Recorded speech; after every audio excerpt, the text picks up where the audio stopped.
Seja bem-vindo ao EB Drops, o podcast do Capacitar, que é o Centro de Estudos Bíblicos da Igreja Batista de Vila Euro. Eu sou o Lucas e hoje a gente vai começar a te ensinar a fazer uma bela de uma faxina. Olá a todos, eu sou Alexandre, é um prazer estar com vocês aqui de novo. E a gente vai falar também sobre um pouco de burnout. E tem um burnout que eu gosto bastante, é o Burnout Paradise, que é um jogo de PlayStation 3, rapaz, que eu joguei muito nessa vida. Piada que só os nerds entendem. Olá, meu nome é Ione Batista e nós estamos aqui hoje para enxergarmos a realidade, a existência. Então, vamos lá, trocar figurinhas. Bom, pessoal, e nós estamos começando hoje uma nova série, a série Ponha em Ordem o Seu Mundo Interior. Essa série ela é baseada neste livro aqui, que chama Ponha Ordem no Seu Mundo Interior, de Gordon MacDonald. A gente vai ficar repetindo o nome McDonald's e eu vou ficar com vontade de comer hambúrguer, eu já sei disso, naturalmente vai acontecer. Mas a gente tem esse livro como um livro guia, um livro referência. Esse livro é um livro da década de 80, que tem ele tem uma contribuição muito grande para a espiritualidade cristã, olhando para questões emocionais, para as questões emocionais, mas ele também tem as suas datações, ele é um pouco limitado em alguns conceitos, algumas coisas. Então, para isso, a gente trouxe, além do Ale, que aqui já é super conhecido da casa, professor de EBD lá na Vila Euro, a gente trouxe também a Ione, que é uma psicanalista, uma profissional gabaritada para nos ajudar a entender bem esses conceitos, a fazer essas correlações. Ela está lendo o livro junto com a gente, então eu já te agradeço, Ione, desde já a sua disponibilidade. E vamos embora tocar o barco dessa nova série a respeito das questões emocionais. E para começar, o livro ele traz, o Gordon MacDonald, esse pastor, autor, ele traz à tona logo nos primeiros parágrafos a realidade que ele viveu de um certo dia, um dado momento na sua vida e que uma sucessão de coisas tinham acontecido, mortes próximas em que ele teve que lidar com os velórios, ele teve questões ali de trabalho muito pesadas, uma série de atribuições, muitas pregações, enfim, ele na sua vida pastoral, profissional, estava vivendo um momento de bastante estafa, e ele chega num momento de esgotamento em que uma simples palavra que a sua esposa diz no café da manhã é o gatilho para ele chorar por 4 horas seguidas e repensar uma série de coisas. E é a partir desse momento que ele começa a se preocupar e a tomar conta da realidade da vida, da realidade das emoções e trabalhar essas questões. Então, eu queria ouvir um pouquinho da Ione, que está lendo aí o livro junto com a gente. Fala um pouquinho, Ione, dessa realidade do autor e como que isso vai se desdobrar na vida dele e quais são os aspectos que você acha importante a gente levantar aqui para o nosso começo do estudo. Oi, Lucas. Realmente, assim, a gente vê um esgotamento, né? E como a introdução traz o tema, né? O dia em que enxerguei minha realidade, né? Qual foi essa realidade, né, que ele enxergou? O autor cita, né, como você comentou, que ele estava muito atarefado, palavras dele mesmo, né? E ele faz comentários sobre ativismo bom, né, que é aquele que a pessoa age em favor de algo que ele acredita, e também mencionou que ele estava assim, engajado em cuidar, pastorear uma igreja razoavelmente grande. E a gente sabe que não é fácil, né? E quando ele comenta sobre esse ativismo bom, ele também traz um alerta, né? Que esse agir, esse engajamento, ele, quando é feito uma tarefa após a outra, como uma lista, né? E isso pode se tornar caótico e ser até mesmo destrutivo, né? E quando ele traz à tona esse ativismo destrutivo, negativo, né, ele fala, né, de realizar as tarefas sem ter um real significado. E ele até cita, né, um exemplo que é como estar num rio perigoso, dentro de um caiaque, né, e arrastado pelas corredeiras, ou seja, não tem controle. Vai fazendo,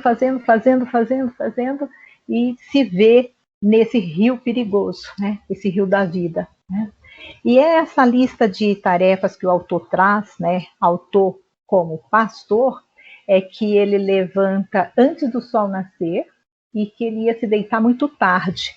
E é lógico que isso inclui uma série de tarefas, como preparar os sermões, né, frequentar muitas reuniões. Ele também se deparava com o sofrimento das pessoas, lidava com os lutos de pessoas próximas a ele, mas também lidava com o luto das pessoas que estavam sofrendo, né? E fora isso ainda tem de lidar com outras coisas, né? Que são aquelas pessoas críticas que estão sempre procurando ali algumas falhas, né? E ele pensava... Casado com filhos também, também, é isso mesmo, casado, filhos. E aí ele pensava o quê? Né? Que ele tinha energia suficiente, tá, para lidar com tudo isso, ou seja, uma vitalidade inesgotável.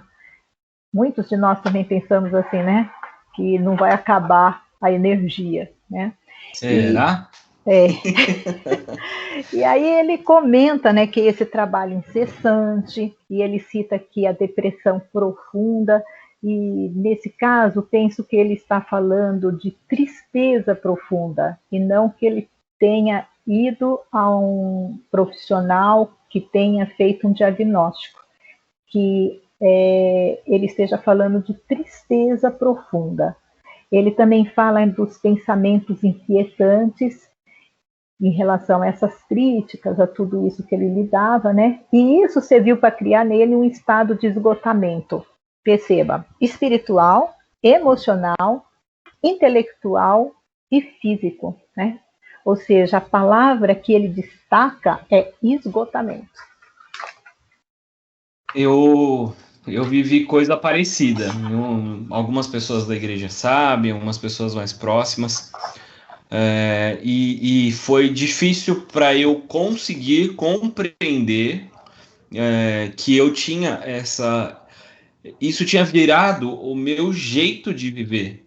O meu jeito de viver era extremamente tarefeiro. Eu até, quando li a questão que ele traz e me identifiquei bastante das tarefas, das atividades, que ele faz essa distinção entre ativismo, o que ele chama de ativismo bom e o ativismo ruim, eu acho que o ativismo em si é aquela coisa quando você tem assim, você está empenhado de fato em algumas causas, em algumas coisas, mas que você tem isso claro, por o motivo. Você sabe qual é o real significado de você estar gastando seu tempo, sua energia naquilo. E quando eu me encontrei nessa realidade, eu percebi, depois de muito tempo, depois de muitas conversas com a minha terapeuta, eu cheguei eu compreendi que, na verdade, minha forma de ver tinha sido eu tinha tornado minha vida numa grande lista de atividades. Então, o que eu tenho que fazer? Tenho que fazer isso, tenho que fazer aquilo, tenho que fazer aquilo outro, e inclusive o lazer tinha se tornado uma atividade. E quando se torna uma atividade, se torna uma obrigação. Então, assim, eu vivi essa realidade e eu acho que aqui já vai um alerta, né, para os nossos ouvintes. Será que você não tem tido algo parecido na sua vida? Será que você não tem vivido dessa forma tarefeira e tudo que você faz é mais uma coisa que você tem que riscar da sua lista? Porque realmente você viver dessa forma é impossível e isso vai acabar levando a esse esgotamento total que a Ione comentou. Complementando a ideia que você estava apresentando, uma das coisas que o autor está falando para a gente é aquele conceito de ativismo, né? Só voltando um pouquinho, e que não há problemas quando você tem uma série de atividades que você desenvolve, desde que isso seja organizado e você tenha uma série de prioridades estabelecidas. Então, assim, quando essas atividades que você faz, que você realiza, elas têm relação com o seu propósito, com aquilo que você está focado em realizar, isso não é um problema em si, porque tudo isso contribui, assim, para aquilo que você está desenvolvendo, para a pessoa que você está se tornando. O problema é, como o Lucas estava comentando, quando a gente transforma esse ativismo em nos tornarmos tarefeiros, e a gente não consegue falar não para aquilo que nos cerca. Cada vez que alguém na igreja, ou no trabalho, ou na família, chega com um pedido para você, você fala, não, deixa que eu faço. E aí você vai acumulando tarefas, vai acumulando atividades, vai acumulando situações, ou as pessoas, até que chega um momento que as pessoas presumem que você, por ser quem você é, que sempre topou ajudar em todas as situações, vai ajudar nessa situação também. E vai se fazer presente, assim, e não vai falhar nessa situação também. E aí, quando a gente age dessa forma, a gente começa a perceber que não só a gente está agindo errado, mas as pessoas também estão presumindo coisas erradas sobre a gente. E aí a gente acaba ficando cada vez mais atribulado até chegar naquele esgotamento que a Ione estava comentando. Quando a gente não tem um controle claro sobre as nossas tarefas, aquilo que a gente está desenvolvendo, a gente raramente vai conseguir se afastar desse esgotamento. É verdade. Quando eu estava lendo esse livro, eu fiz uma correlação com um outro livro que eu também trouxe aqui, chama Andando com um Tanque Vazio, de Wayne Cordeiro, que é um pastor, esse é um livro mais recente, que é um pastor que o cara somente é pastor na Califórnia, num lugar paradisíaco, ele tem, desculpa, não na Califórnia, no Havaí, um cara surfa, o cara tem uma super vida, assim, mas ele também tem chega a um colapso, o dele é algo mais pesado, que ele realmente apaga e só dá conta de si quando ele tá 3 horas depois, ele teve um apagão mesmo, e 3 horas depois ele se encontrou no meio de uma rodovia sem saber onde estava, sem entender como tinha chegado ali, e ele trata também um pouco dessas questões. E ele realmente foi diagnosticado com uma síndrome de burnout, que é o burnout, né? Tem os nomes aí variados, que é uma das questões emocionais que estão bastante em alta, tem se falado, tem se estudado. Então eu queria que a Ione trouxesse para a gente um pouquinho do conceito, do que é isso, e como que a gente lida com essas questões, assim, para entender, né, um pouquinho do que é o burnout e como lidar com tudo isso. Realmente, esse transtorno, né, ele está cada vez mais comum, né? Quando que no passado, né, a gente ia falar de esgotamento profissional, né, e trazer como algo classificado internacional, né, no CID, ou seja, é algo que recentemente tem se tornado mais encontrado, mais evidente, né? É um distúrbio, né, um distúrbio psíquico, um distúrbio da mente, e ele é caracterizado por um estresse devastador, ou seja, uma exaustão extrema. Essa exaustão pode ser física ou mental, ou os dois, né? E isso faz com que a pessoa ela tenha dificuldade de exercer as funções que ela exercia ali no dia a dia. Ou seja, aquilo que eu fazia com eficiência, não consigo fazer mais. Então já é, digamos assim, a primeira dica, né? Como assim? Se eu fazia e não consigo fazer mais? É algo sério, né? Para prestar atenção mesmo, é uma síndrome de esgotamento profissional. Ela está, como eu falei, né, incluída na 11ª, né, revisão da classificação internacional do CID-11, e é considerado como um fenômeno ocupacional. Ou seja, em uma linha bem simples, essa síndrome é um modo de esgotamento, ou seja, excesso de trabalho, ou seja, aquela lista de tarefas está grande demais e eu não estou suportando, está me levando ao esgotamento, né? É mais comum que isso ocorra em pessoas que são muito exigentes, ou consigo, ou com outro, Ou então aquilo que o Ale comentou, né? Ah, vai falando e eu vou dizendo sim, sim, sim, sim, e a lista de tarefas vai aumentando, né? E aí você esquece de descansar, esquece que você tem aquela energia limitada, né? E aí isso vai esgotando. Alguns profissionais, a gente encontra isso com mais facilidade, né? São mais afetados.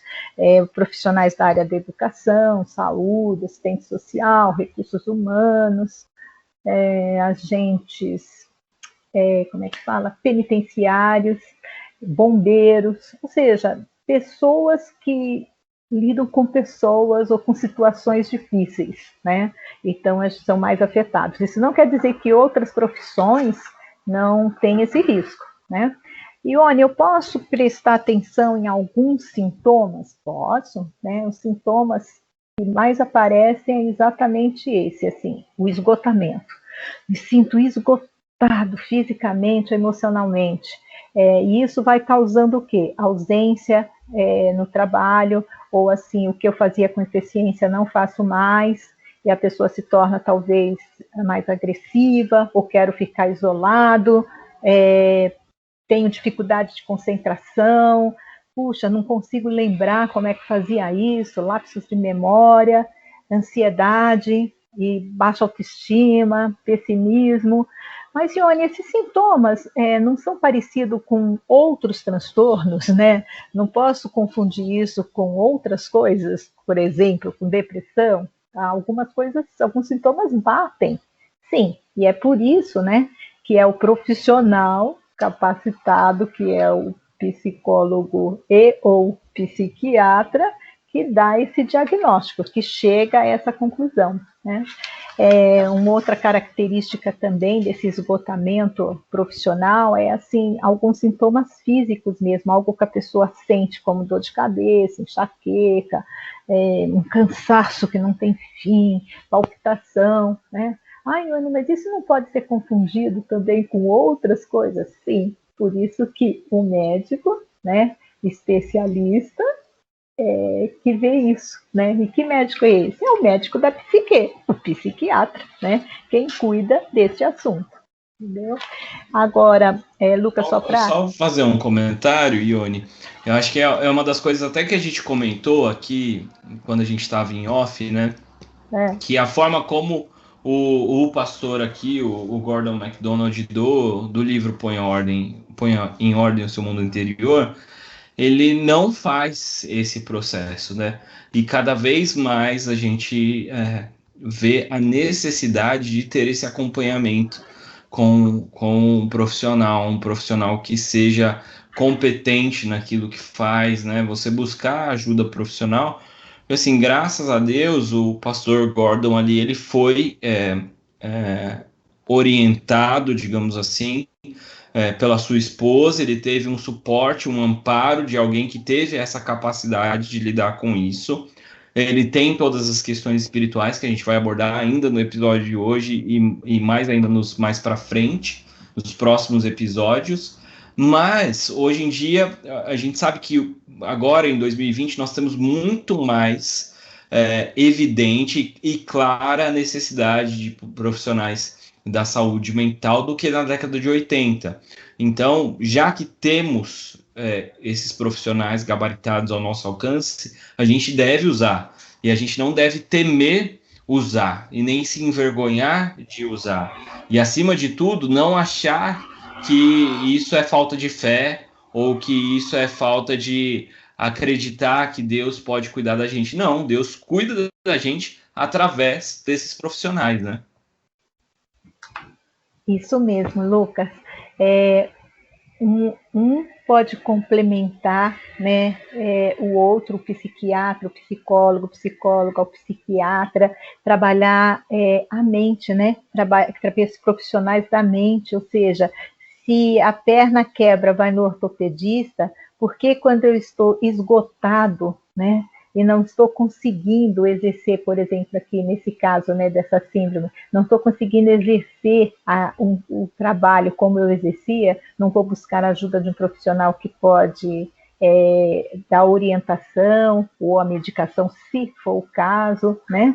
Então, é realmente bem importante tudo isso que você falou, né? E eu só queria complementar, Lucas, trazendo que existe como prevenir também esse esgotamento profissional que hoje está em moda, né? E essa prevenção é até relativamente simples, né? Que é aquilo que faz bem para todo o resto.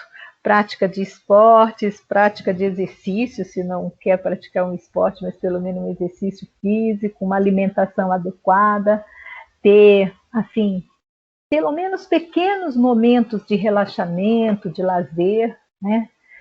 Não cobrar muito de si, porque todos nós temos os limites, né?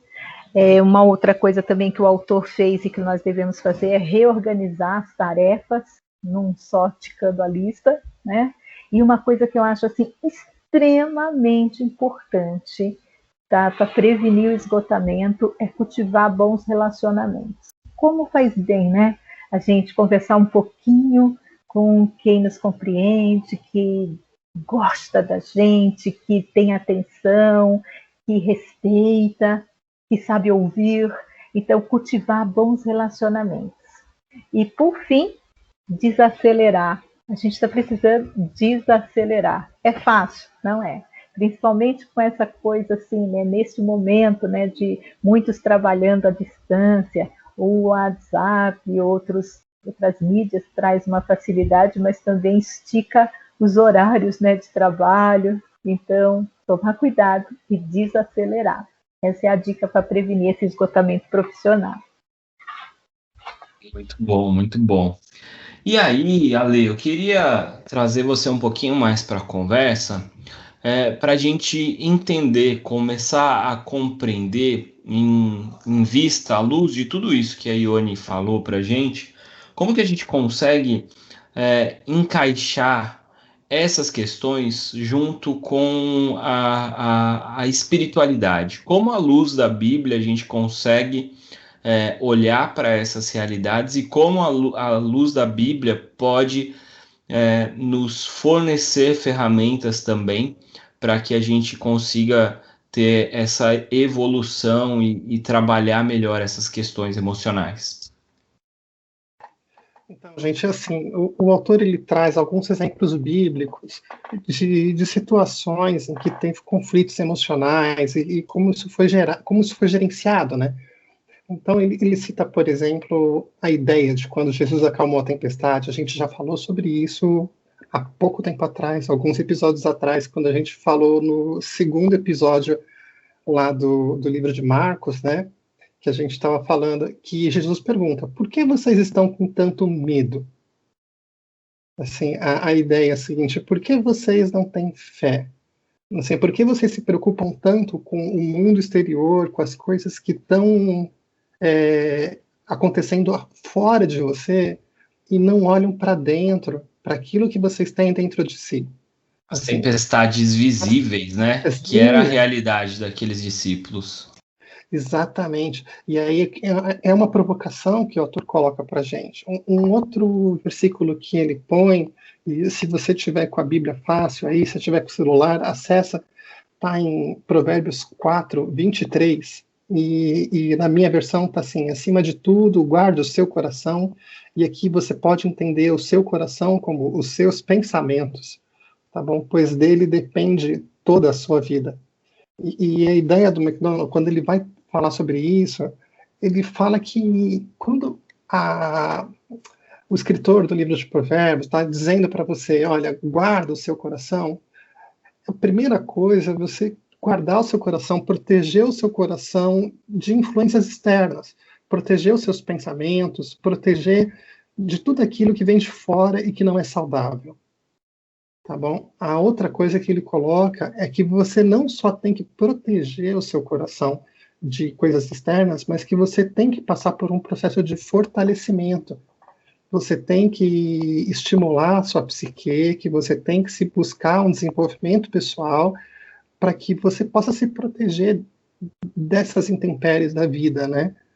E que isso só vai acontecer a partir do momento que nós escolhermos tomar uma posição. Assim, que a gente fala o seguinte, olha, guarde. Quando é guarde, é uma escolha que você faz. Você pode ou não guardar. É uma escolha que você tem, que é posta na sua frente.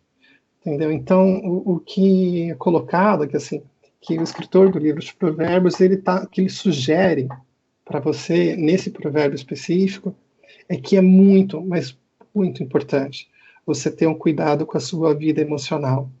E aqui a ressalva que ele faz, pois desse cuidado, depende toda a sua vida. Ele coloca uma ressalva bem importante, né? E mesmo no Novo Testamento, quando a gente lê lá em Romanos 12, lembra que fala assim, Romanos 12, 2, não se amoldem ao padrão deste mundo, mas transformem-se pela renovação da sua mente. Tem uma outra versão que eu curto bastante, que é a versão da mensagem. E o Eugene Peterson, que desenvolveu o texto da mensagem, né, ele coloca mais ou menos assim, não se ajustem demais à sua cultura, a ponto de não poderem pensar mais. Em vez disso, concentrem a atenção em Deus. Vocês serão mudados de dentro para fora. Descubram o que Ele quer de vocês e tratem de atendê-lo.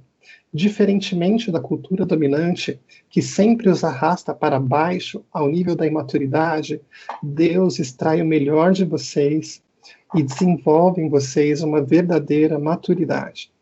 Assim, aqui o Peterson, a interpretação que ele teve do texto bíblico de Romanos, né, ele coloca aquela ideia de que quando você tem uma vida espiritual mais saudável, isso também ajuda a proteger a sua mente, a você tomar o cuidado de fazer escolhas que não são pautadas por um padrão externo, que você começa a aprender a pensar de uma forma independente, a falar não para situações que se colocam na sua presença e a não ser agredido pelos eventos externos e se proteger e confiar e se ancorar em Deus.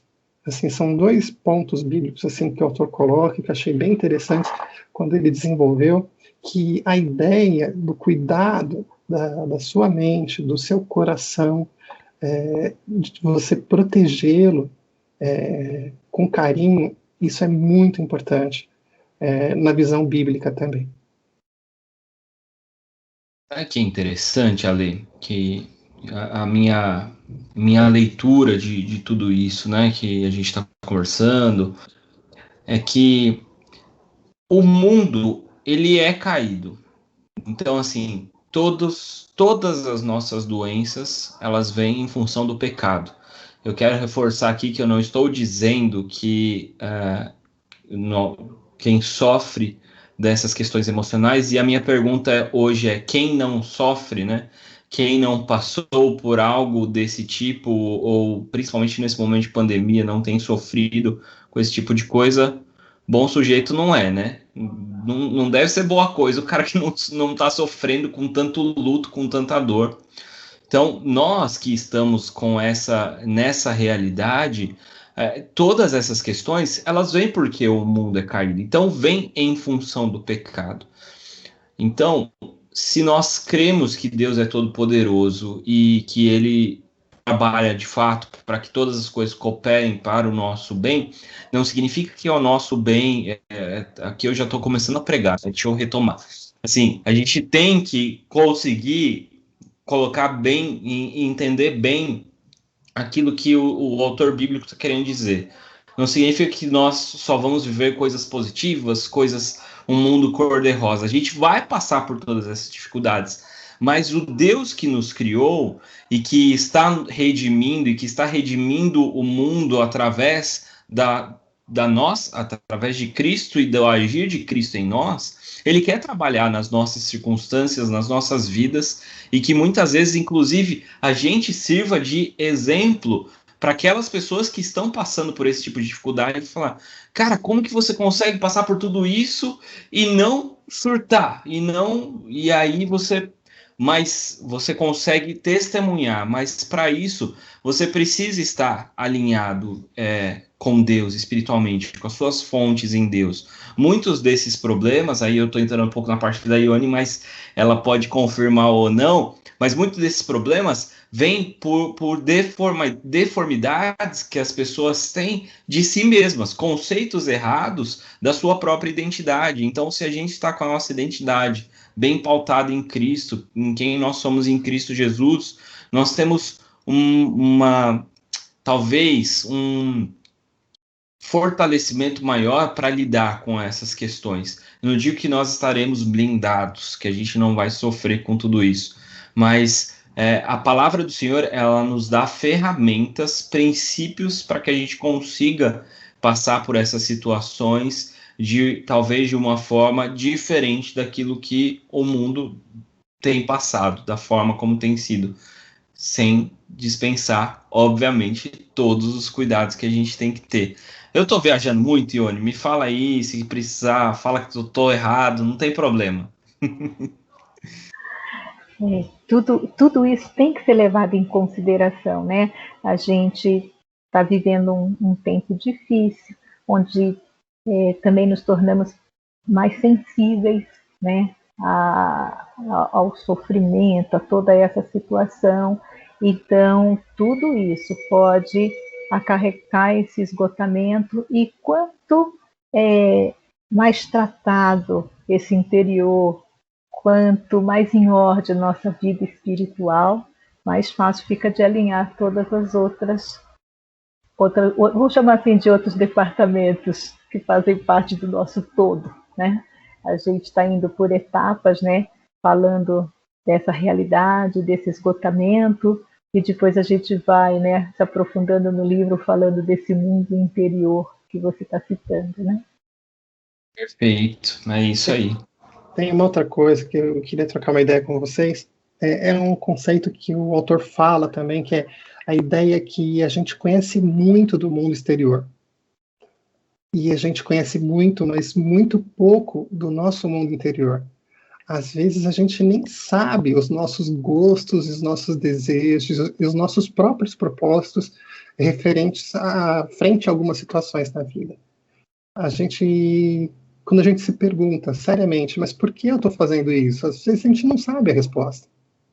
E a gente não se conhece bem o suficiente nesse ponto. A gente pode saber como proceder de uma forma técnica no trabalho, qual resposta certa dar para o seu cônjuge, assim, para não ter uma discussão, entendeu? Assim, você pode saber assim, enfrentar 1000 situações de relacionamentos externos, mas quando a gente olha para dentro da gente mesmo, muitas vezes a gente não sabe que a gente vê 2 palmos à frente, porque a gente não para ter um tempo para explorar o que está acontecendo dentro do nosso coração. É isso aí, e acho que é muito na linha do guardar o coração mesmo, que você falou tão bem.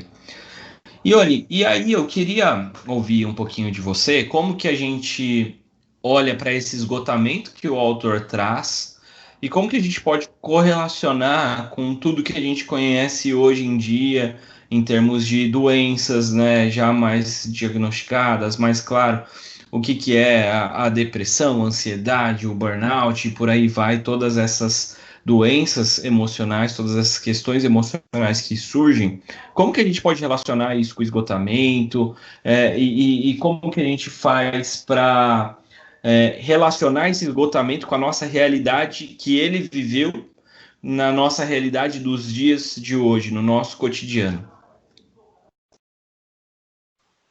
Então, Lucas, voltando um pouquinho, né, ao que o autor fala, ele citou ali, né, que ele tinha trabalho incessante, e isso a gente vê nos nossos dias, né, as tarefas, as listas de coisas a serem feitas no nosso dia a dia.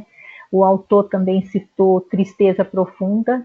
Hoje é aquilo que você falou, né, que eu gostei, né, a pessoa que está vendo notícias, está vendo as notícias, e está vendo todo esse sofrimento, e ela não estiver sentindo uma tristeza, tem alguma coisa errada, né? Bom sujeito não é, né? Vou usar. E ele fala também de pensamentos inquietantes, né? Que deixa uma brecha para a gente chamar isso de uma ansiedade, estou inquieto, estou preocupado, pensativo, né? Então, veja só, trabalho incessante, tristeza profunda, pensamentos inquietantes, e ele chega à conclusão de esgotamento espiritual, emocional, intelectual e físico. Isso combina muito com o que a gente está vivendo nos dias de hoje, né? E perceba que o autor, ele, quando enxergou essa realidade, ele chorou compulsivamente, né? E ele chorou durante 4 horas, e o livro fala que com soluços angustiosos que vinham do fundo da alma. Veja só o tamanho desse sofrimento, esse esgotamento, que levou o autor a chorar durante 4 horas. E olha, é possível chorar durante 4 horas? Claro que é, até mais, né? Depende do esgotamento, depende de quanto isso está ali retraído, né? Sem um tempinho para colocar uma lágrimazinha para fora, um desabafo, né? Veio de uma vez, né? O pessoal aí da Vila Euro fala que eu sou chorão, mas acho que eu nunca chorei por 4 horas, tá, gente? Só para deixar claro. Eu acho que se você juntar todas as vezes que eu chorei no louvor, talvez dê 4 horas ou mais. Pode ser. Pode ser, hein, Lucas? Tem que ficar atento aí somando essas horas aí. Mas pelo menos você não chorou com soluços angustiosos, né? Como fala o autor, né? E diz que o autor também, ele fala que esse choro compulsivo, né, essa catarse, ele fez com que ele reexaminasse o que estava acontecendo. O que é isso? Por que eu estou chorando desse jeito? Né? E ele parou para pensar o que está acontecendo comigo. E aí ele percebeu, né, que ele estava naquele ticando as listas, as tarefas, fazendo sem parar, né, e que ele precisava botar ordem no mundo interior. Ou seja, é bem aí o tema do livro, né, por ordem nesse mundo interior, né.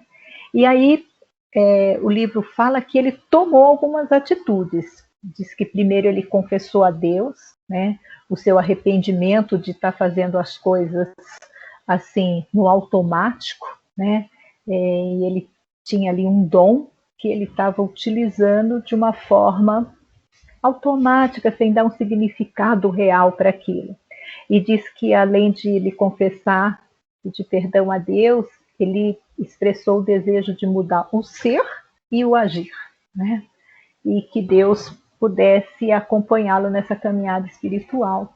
Então, trazendo isso para os nossos dias, né, a gente percebe que essa mudança que a gente precisa fazer, ou seja, reorganizar a nossa vida, é um processo, não acontece da noite para o dia, como também a gente percebe que também não aconteceu da noite para o dia com o autor, né? Mas que a gente pode parar para tentar enxergar essa nossa realidade, né? O que eu tenho feito no dia a dia, como é que eu tenho lidado com essas tarefas, né? E se permitir falar, né? Se permitir as lágrimas, né? Permitir que as lágrimas venham. E olha, com quem? Ele fez isso com a esposa. Você pode fazer isso com um amigo, um desabafo, com um pastor, com um irmão, mas você pode também perceber que você precisa de ajuda de um profissional, né? Que pode ajudá-lo em relação a essas lágrimas, a esse esgotamento, que você possa vir a enxergar, né? Não estou dizendo que toda lágrima e toda tristeza a gente tem de procurar um profissional especializado, mas se esse esgotamento ficar claro, né? A gente precisa buscar ajuda, sim, né? Outra coisa que a gente pode fazer é confessar a Deus, né? Como que a gente está se sentindo, né? Pedir ajuda nessa caminhada, nessa mudança, nessa reorganização do nosso dia, né?